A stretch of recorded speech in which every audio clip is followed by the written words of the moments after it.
Apabila kita merenungkan atau memikirkan tentang hati kita, apakah masih dipenuhi sifat-sifat tercela, maka tafakkur seperti itu adalah merupakan tafakkur yang sifatnya adalah ibadah.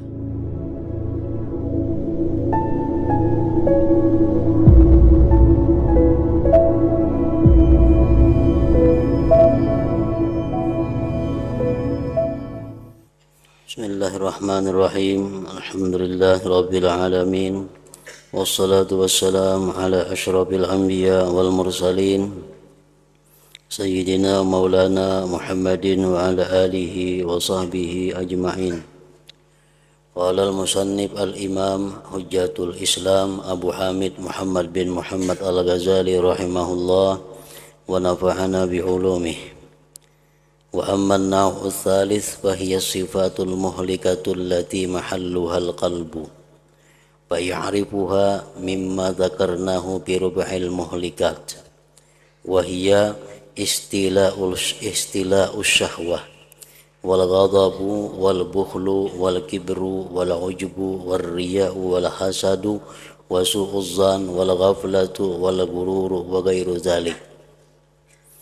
Wa yatafakkadu min qalbihi hadhihi as-sifat fa in dhanna anna qalbahu munazzahun anha fayatafakkaru fi kayfiyati imtihanihi wal istishhadi bil alamati alayhi fa inna an-nafsa abadan ta'idu bil khairi min nafsiha wa tukhlifu fa idza da'at at-tawadhu'a wal bara'ata min al-kibri fayambaghi an tujarriba bihamli huzmati hadabin bis-suq kama kana al-awwalun yujarribuna bihi anfusahum wa idza da'atil hilma tu'radu li ghadabin yanaluhu min ghairihi thumma yujarribuha bi kazmil ghais wa kadzalika bi sairis sifat ila akhir.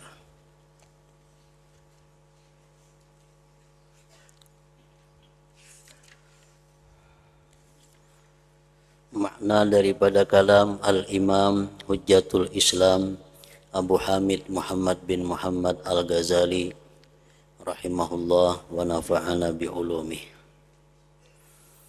Macam yang ketiga daripada beberapa macam perkara yang perlu dipikirkan, yang perlu dijadikan tafakkur. Sifat-sifat yang membinasakan,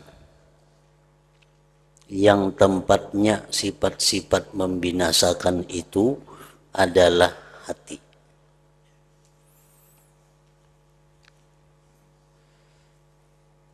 Memikirkan tentang hati kita, apakah masih ada dihuni, didiami oleh sifat-sifat yang membinasakan. Apabila kita merenungkan atau memikirkan tentang hati kita, apakah masih dipenuhi sifat-sifat tercela, maka tafakkur seperti itu adalah merupakan tafakkur yang sifatnya adalah ibadah.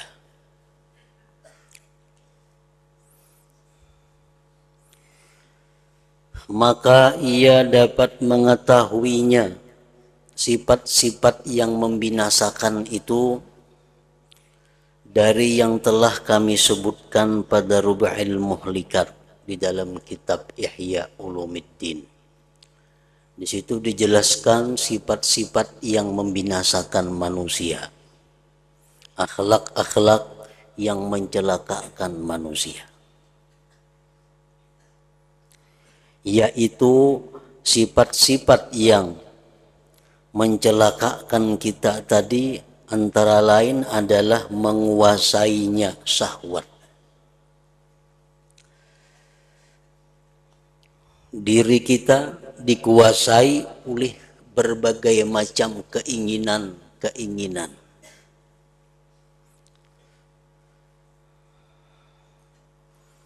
Kita disuruh berpikir apakah diri kita ini masih dikuasai oleh syahwat-syahwat itu. Kita disuruh merenungkan apakah selama ini kita hidup hanya untuk meluluskan syahwat-syahwat, keinginan-keinginan nafsu.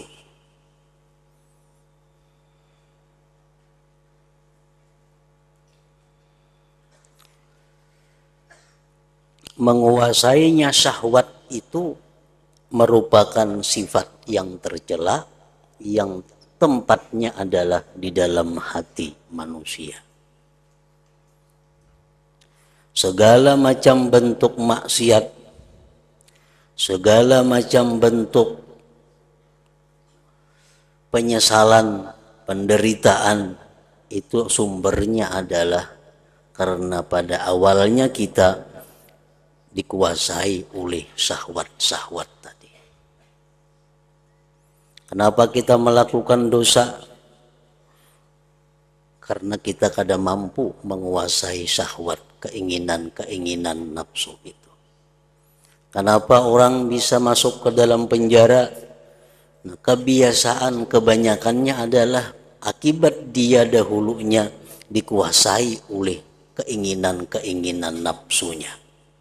Kenapa seseorang itu sekarang dia menderita? Kenapa seseorang itu sekarang dia ini berada dalam bahaya? Pada awalnya adalah akibat dia kada mampu menguasai keinginan-keinginan nafsunya. Nah, itu yang dipikirkan. Disuruh kita merenungi apakah kita ini termasuk orang yang dikuasai oleh keinginan-keinginan nafsu, atau kitakah yang menguasai keinginan-keinginan nafsu itu. Contohnya lagi adalah marah.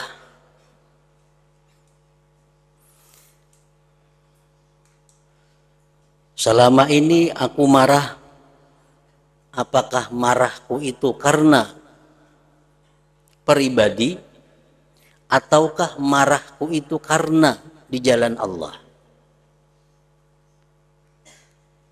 Marah itu adalah sesuatu yang mulia, marah sesuatu yang berpahala apabila marahnya itu di jalan Allah. Dan marah itu sesuatu yang hina, tercela apabila yang dimarahkan itu adalah sesuatu yang bukan di jalan Allah. Nah, itu pun disuruh juga kita merenungi, memikirkan apakah kita marah selama ini di jalan Allah atau kada. Umpamanya kita menyuruh anak kita, menyuruh orang-orang yang membantu kita untuk kepentingan kita. Lalu inya terlambat, lalu inya tersalah, kita marah. Nah, ini marah kita marah karena kepentingan nafsu kita. Kalau anak kita, orang-orang yang di bawah kita, mereka lalai melaksanakan salat, mereka itu menunda perbuatan kebaikan, apakah kita marah kepada mereka? Nah, bila kita marah, mereka itu kada sembahyang. Kalau kita marah karena mereka itu suka melalaikan, menunda-nunda salat, nah marah kita itu adalah marah yang mulia, marah di jalan Allah.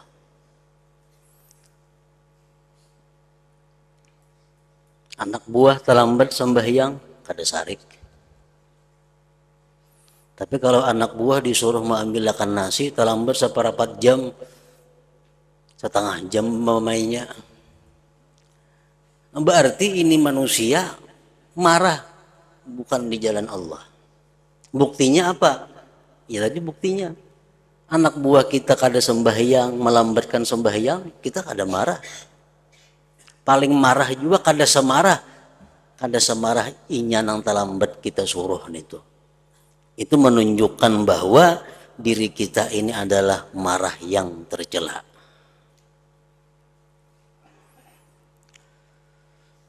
Bakhil, kikir. Apakah kita selama ini masih dianggap tergolong orang yang bakhil atau kada. Kita periksa diri kita, kita renungi, kita kontrol hati kita, apakah selama ini kita masih orang bakhil atau sudah keluar dari golongan itu. Kibir, sombong, ujub, ria, hasad, dengki, su'uzzan, sangka jahat. Sangka jahat ini ada sangka jahatnya kepada Allah, ada sangka jahat kepada makhluk Allah. Apakah kita selama ini suka sangka jahat kepada Allah? Apakah kita selama ini suka sangka jahat kepada makhluk Allah? Nah, kita memeriksa, menganalisa diri kita itu merupakan tafakkur yang besar. Nilai pahalanya di sisi Allah Subhanahu wa ta'ala. Jahat sangka kepada Allah antara lain contohnya umpamanya kita berdoa lawan Allah. Lalu doa kita ini belum hanya terwujud lagi. Lalu kita mengambil kesimpulan Allah kadang ngabulkan doaku. Nah itu buruk sangka dengan Allah. Buruk sangka dengan Allah.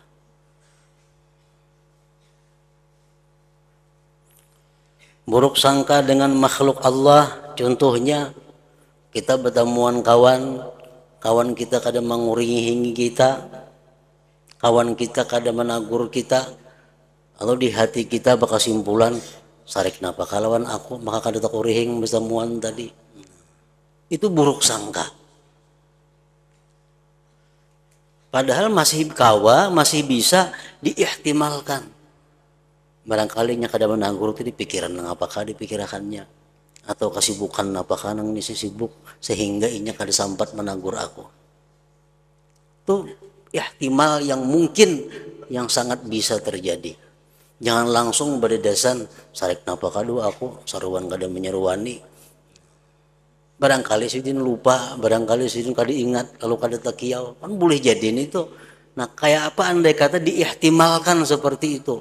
Jangan sampai kita mengambil kesimpulan sidin itu kada baik lawan kita. Orang itu kada baik lawan kita. Nah itu su'uzzan. Kita disuruh tafakur apakah selama ini kita suka lawan su'uzzan itu. Lalai termasuk sifat yang membinasakan. Lingah. Lalai artinya lalai dalam arti mensyukuri nikmat Allah. Dapat rezeki ini, dapat rezeki itu, dapat rezeki macam-macam, kada mensyukuri lawan Allah. Lalai.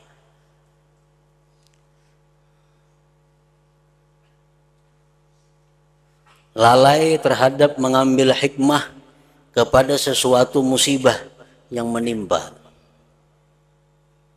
Ada hal-hal yang kada nyaman datang kepada kita.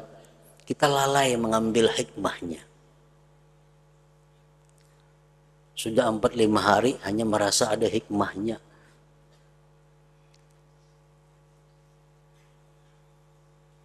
Tipuan atau gurur bahasa agamanya. Apakah kita selama ini tergolong orang-orang yang masih tertipu?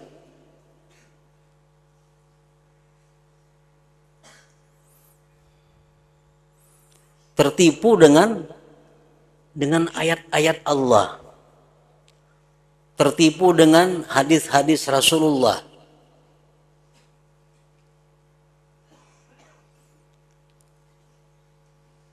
Tafakkur kita memeriksa kita kepada diri, apakah selama ini aku tertipu dengan ayat-ayat Allah itu?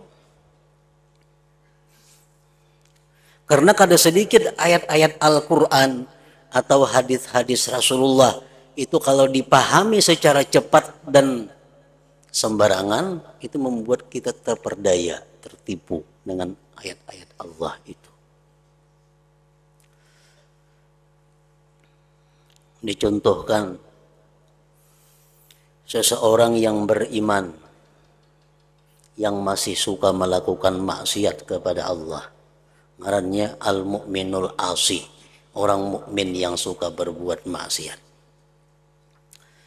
Nah, orang mukmin yang berbuat maksiat ini dia mengiktikadkan, ujarnya innallaha ghafurur rahim, Allah itu maha pengampun penyayang. Bujur itu kada salah. Al-Quran banyak menyebut itu, Allah itu maha pengampun, maha penyayang. Aku berharap dapat ampunan dan rahmat Allah. Ujar orang mukmin yang suka maksiat nih. Allah tuh maha pengampun juga, Allah tuh maha penyayang juga. Aku berharap mudahan dapat ampunan Allah. Aku berharap mudahan dapat rahmat Allah. Dan dalam hadis kudusi Allah mengatakan, ana inda dhanni abdi bi, aku ni jar Tuhan menurut sangkaan hambaku kepadaku. Jika hambaku itu menyangka aku ini pengampun, memang aku pengampun. Jika hambaku menyangka aku ini marah, aku marah. Nah, jadi ujar si mukmin nang ahli maksiat tadi, aku sangka baik lawan Tuhan, Tuhan mengampuni aku. Dan aku berharap dapat ampunan Allah.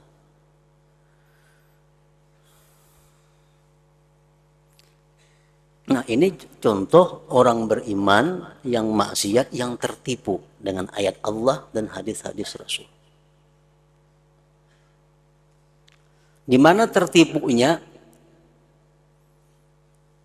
Tertipunya di mana? Aku berharap dapat rahmat Allah. Karena Allah itu maha pengampun penyayang. Nah, di situ letaknya tertipu. Inya kada kau membedakan apa arti berharap, apa arti berangan-angan. Apa arti berharap, apa arti mahayal. Ini kada kau membedakan. Sehingga dia tertipu.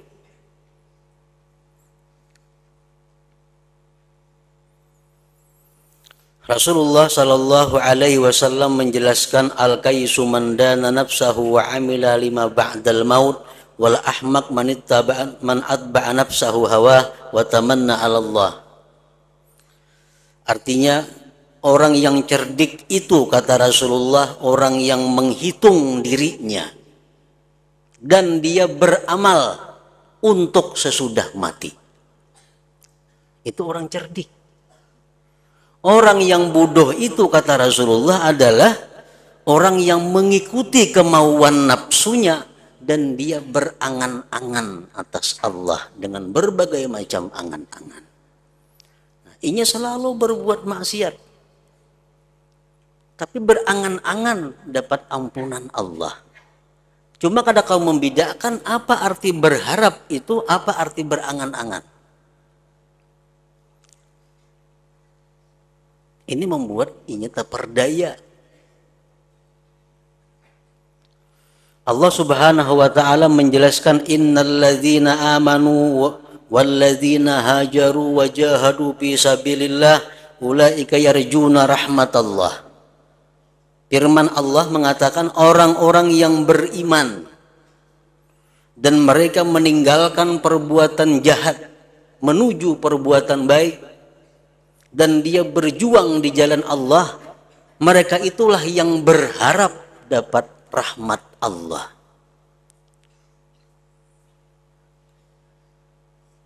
Nah, andai kata orang yang maksiat ini dia berhenti melakukan maksiat, dia tobat kepada Allah, lalu dia berharap dapat ampunan Allah, nah itu bujur. Bujur. Tapi kalau dia masih suka melakukan maksiat, tapi dan mengangan-angan mencita-cita agar dapat ampunan Allah, itu kada berharap karena itu mengangan-angan. Kalau kita misalnya besi pahumaan kadada, minjam pahumaan orang kada, bahuma kada juga, atau kita besi pahumaan cuma kada dihumai, diliatakan sekosong-kosongnya. Begitu orang mengatam, kalau kita bersuara, mudahan pahumaanku juga kawa dikatam kena isok. Nah itu mencita-cita ngarannya angan-angan. Lain berharap itu. Kalau inya besi pahumaan, ditanaminya, dirawatnya, diharagunya, lalu isuk mengatam, lalu nya berharap, mudahan isuk aku kawa mengatam. Nah ini ngarannya harap. Nah kebanyakan kita manusia ini tertipu, kada kau membedakan mana antara harap dan mana antara angan-angan. Orang yang ingin dapat rahmat ampunan Allah, tetapi dia kada bergerak ke arah itu, ngarannya angan-angan. Orang yang ingin dapat rahmat ampunan Allah, tapi dia minta ampun dan istighfar, nah itu ngarannya berharap.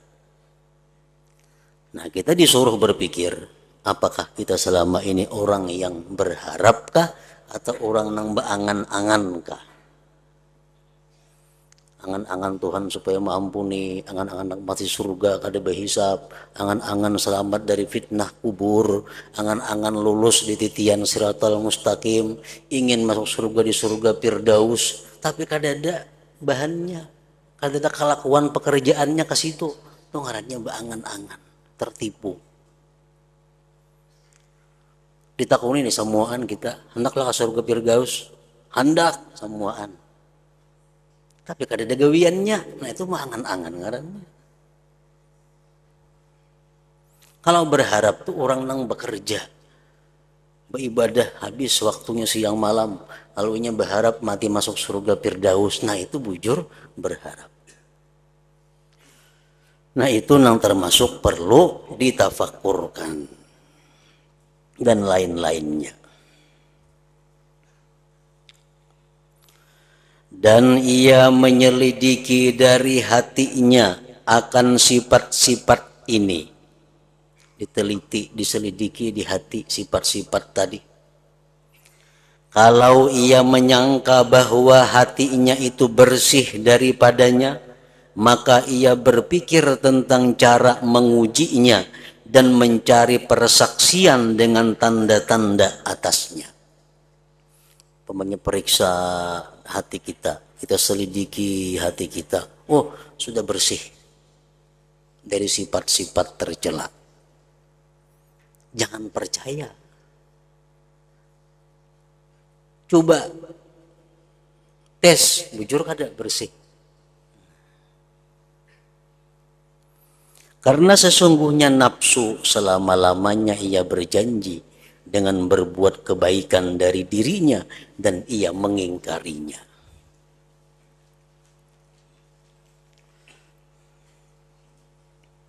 Nafsu selalu mengatakan, oh sudah bersih hati engkau dari takabur, sudah bersih hati engkau dari ujub, sudah bersih diri engkau dari terperdaya, tertipu tadi. Jangan percaya. Kita periksa, kita uji apakah bujur atau kada nang ujar nafsu tadi. Maka apabila diri mengaku tawadhu dan terbebas dari kibir, kesombongan, maka semestinya ia mencobanya. Coba. Antara lain mencobanya itu dengan membawa satu ikat kayu bakar di pasar. Ini orang dahulu kada ada minyak gas bemasak itu. Ada kumpur gas, masak kayu bakar. Jadi nukar kayu bakar di pasar, bawa seorang ke rumah. Jangan menyuruh orang membawa, jangan menyuruh budak, jangan menyuruh hamba, bawa seorang. Kalau sanggup kita membawa itu kada ada rasa malu kepada makhluk Allah, berarti sudah terbebas dari kesombongan dalam masalah itu. Seperti Abu Hurairah radhiyallahu anhu disebutkan, waktu beliau menguji diri beliau apakah masih ada sombong atau kada, masih melakukan hal seperti itu. Sebagaimana orang-orang dahulu telah mencoba dirinya dengan demikian. Dan apabila diri mengaku bersifat hilim, maka ia menghadap kepada kemarahan yang diperoleh dari orang lain. Kemudian ia mencobanya dengan menahan amarah. Periksa diri kita. Apakah diriku ini pemarahkah, masih di jalan yang salah marahnya? Ataukah diriku ini sudah punya sifat hilim, lawannya sifat marah? Ujar nafsu, sudah bersih ikam dari marah. Ikam sudah bersifat hilim, sudah bukan lagi bersifat pemarah. Jangan percaya, coba. Bakal lakuan. Kayak apa supaya disariki orang?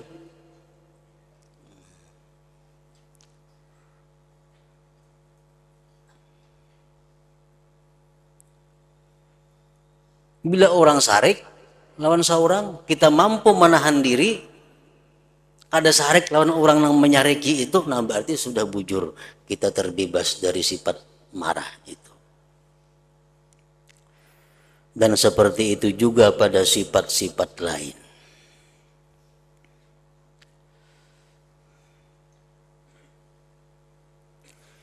Inilah tafakkur tentang apakah ia bersifat dengan sifat yang dibenci atau tidak. Dan bagi yang demikian ada tanda-tanda yang telah kami sebutkan pada Rub'il Muhlikat dalam kitab Ihya Ulumiddin. Apabila tanda menunjukkan kepada adanya, periksa hati apakah masih ada bersifat sombong. Ternyata ada. Maka ia berpikir tentang sebab-sebab yang menjahatkan sifat-sifat ini padanya. Kalau kita periksa hati kita ternyata masih ada sombong. Nah, kita cari sesuatu yang menjahatkan sifat sombong itu. Hadis-hadis Nabi kita baca yang mencela, mencaci maki sifat sombong. Kita cari Al-Quran yang mengatakan begitu beratnya orang-orang yang sombong.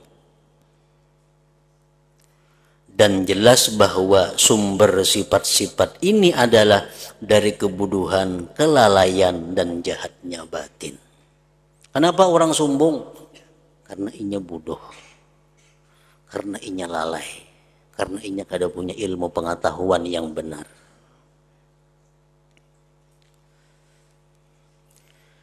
Sebagaimana jikalau ia melihat pada dirinya ujub dengan amal. Sekarang ini aku ini masihkah ada bersifat ujub atau kada? Ujub itu katuju mengakui kehebatan diri. Katuju benar merasa bahwa diri seorang ini adalah bersih. Diri seorang ini adalah kada berdosa, itu ujub. Merasa bahwa diri seorang ini adalah sempurna, nah itu ujub.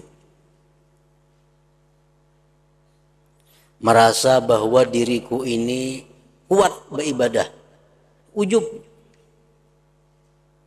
Orang kan tidak tahannya baca Quran 4-5 jam, mun aku 10 jam soal duduk tahan. Merasa bahwa dirinya mampu demikian. Bila merasa demikian, ujub ngarannya. Nah, sebagaimana jikalau ia melihat pada dirinya ujub dengan amal, lalu ia berpikir dan berkata, hanya saja amalku itu dengan badanku, anggota badanku, dengan kemampuanku dan kehendakku, dan semua yang demikian itu tidak dariku dan tidak kepadaku, dan hanya saja itu adalah ciptaan Allah dan karunia-Nya atasku. Ini menghilangkan ujub. Kita boleh aja ingat, boleh aja merasa kehebatan diri, boleh. Kita merasa bahwa kita punya kemampuan yang luar biasa dibanding orang. Ada apa-apa. Asal ingat bahwa itu adalah anugerah Allah. Nah, supaya jangan ujub. Maka dialah Tuhan yang menciptakanku dan menciptakan anggota badanku dan menciptakan kemampuanku dan kehendakku, dan dialah yang menggerakkan anggota tubuhku dengan kudratnya, dan begitu pula kemampuanku dan kehendakku. Allah semuanya. Maka bagaimana saya kagum ujub dengan amalku atau dengan diriku, sedang saya tidak berdiri bagi diriku dengan diriku. Kayak apa aku hendak ujub dengan diriku, sedangkan diriku kada mampu berdiri sendiri.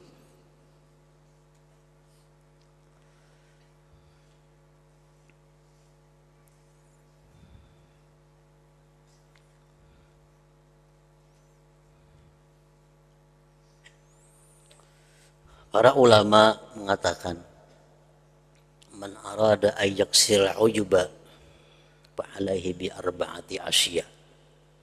Siapa yang hendak memecahkan ujub, maka ada caranya, 4 perkara supaya jangan ada ujub.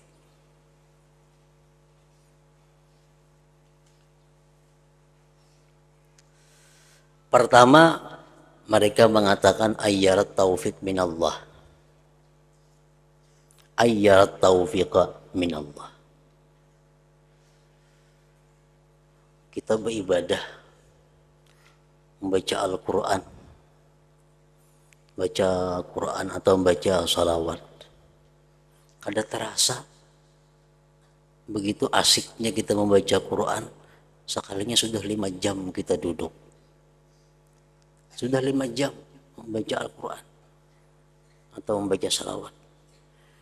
Nah, untuk menyelamatkan amal ini supaya jangan diserangnya ujub, yang pertama kita ingat bahwa taufik itu dari Allah. Aku nih kawa kaca mini nih, itu adalah dari Allah. Kenapa aku rasa nikmatnya beramal hari ini? Itu adalah dari Allah.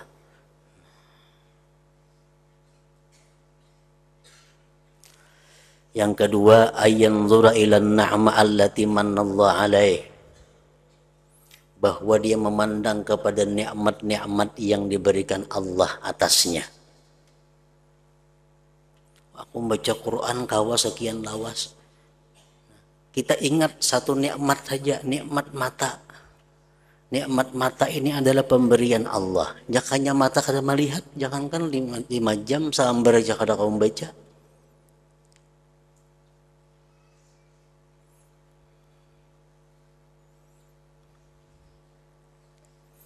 Yang ketiga, ayyakhafa an la yaqbalallahu amalah. Yang ketiga, dia takut kalau Allah kada menerima amalnya. Aku beramal sekian jam, namun tentu diterima Allah.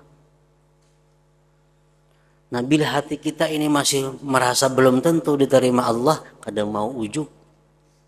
Nang mau ujub nang asa sudah pasti diterima Allah. Yang keempat, ayyanzura ila dzunubihi wa taqsirihi qabla dzalik.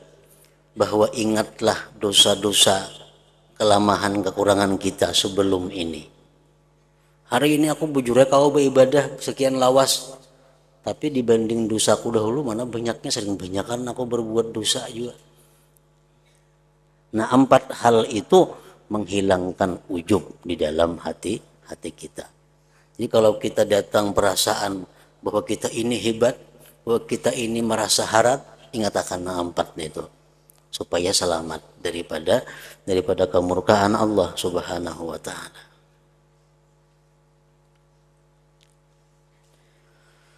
Apabila ia merasa pada dirinya dengan kibir, kesombongan, maka ia menetapkan atas dirinya akan kedunguan padanya. Kalau kita ini merasa bahwa diri kita ini lebih hebat daripada orang lain, kalau kita merasa bahwa diri kita ini lebih bersih dari orang lain, padahal kan lawan diri kita pembungulnya itu igam. Kalau kita tuh merasa, ini bedanya antara ujub lawan sombong. Ujub ini kada perlu ada orang lain, bisa ada sendirinya. Kalau takabur tuh ada tandingan. Aku harap pada inya, harap pada orang tuh takabur. Kalau merasa harap saurangan nah tuh ujub. Nah, bila mana kita menetapkan bahwa diri kita ini lebih hebat dari orang lain, lebih suci dari orang lain, lebih zuhud dari orang lain, sebenarnya diri kita paling bunga, paling bodoh.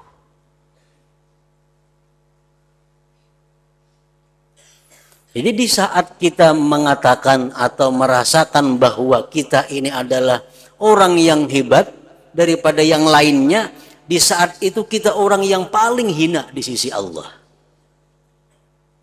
Nak ditarusakan dasara, nak beristighfar dasara, nak bebulik baik istighfar, nak tarusakan jadi orang hina di sisi Allah, tarusakan perasaan apa harapnya tadi.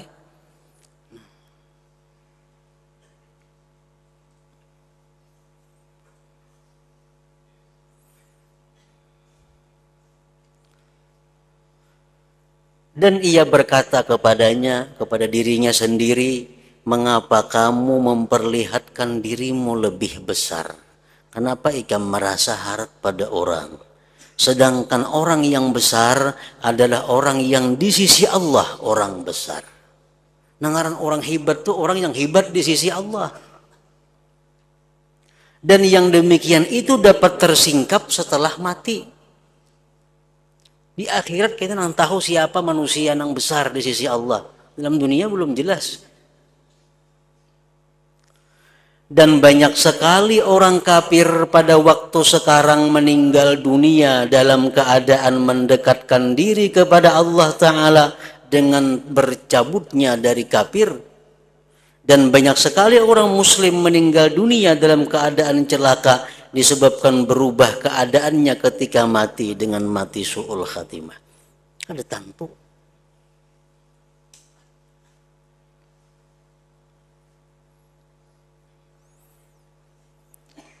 Di zaman sebelum zaman Rasulullah Sallallahu Alaihi Wasallam diceritakan ada seseorang yang sudah 70 tahun beribadah kepada Allah dan full malam ibadah siang puasa. Boleh dikatakan orang ini kada berbuat dosa, hidupnya pun diuzlah berasing pada orang lain. Sudah 70 tahun kada tahu di manusia, hanya beribadah melulu. Satu malam Sidin berdoa kepada Allah. Begitu berdoa, kada kabul doanya kada kabul. Doa kada kabul. Nah begitu doa itu kada kabul, inya berkata kepada dirinya, ujarannya lawan dirinya, jaka ikam diri ini hebat di sisi Allah, sudah kabul doa ikam. Berarti ikam ini hina di sisi Allah. Buktinya doa kada kabul.